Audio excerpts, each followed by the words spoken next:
नमस्कार. तर हांव सकाळच्या गोव्याक पावलो. आता एवढाच येता एवढाच येता म्हाका गोवन कोंकणी लँग्वेज.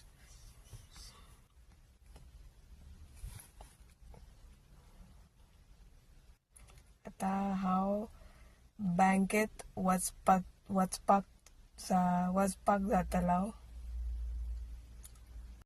सांगा बरे हांव कसा कोंकणी उलयता. बँकेचें काम जाल्यार आमी गोव्यान देवळान वचतले. इतकेच कोंकणी उलोवंक येता म्हाका. माफ करा, माझा कोकणी एवढाच असा, म्हणजे म्हाका ता येता पण चुकीचाच बोला गेला. त्यासाठी मी क्षमा मागतंय तुमची गोवेकरांची सगळ्या, आमच्या गोवेकरांची सगळ्या. तर ह्या असा श्री बोडगेश्वराचा मंदिर आणि योगायोगाने आज त्याचो 90वा जत्रोत्सव होतो.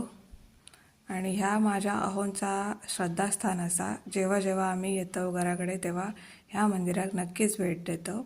ह्या देवाचो आशीर्वाद घेऊनच आम्ही मग पुढे जातो. जेणेकरून ह्यो देव श्री बोडगेश्वर म्हणजे जसं आपल्याकडे श्री वेताळेश्वर असता ह्याच्यात कोकणात, म्हणजे माझ्या माहेरान, आणि तसाच असा ह्या बघा देवाचा मंदिर कसा मोठा असा, देवाची मूर्ती किती मोठी असा ती बघा. आणि आम्ही बघा मंदिरात इलय या तुमका दाखवसाठी. हे सर ह्या बघा जवळून बघितलात ना तर त्या देवाच्या हातात ती मशाल, त्याच्या अंगावरच्या चेन वगैरे, ती मशाल बिशाल सगळा सोन्याचा असा, मुकुटापासून सगळा सोन्याचा. हे बघा या पाठीमागे मंदिराच्या आतमध्ये असा आहे बघा, या झाड असा, आणि असे छोटे छोटे देवांचे मूर्ती बसवलेले असत. हे बघा, हे बघा, हे बघा.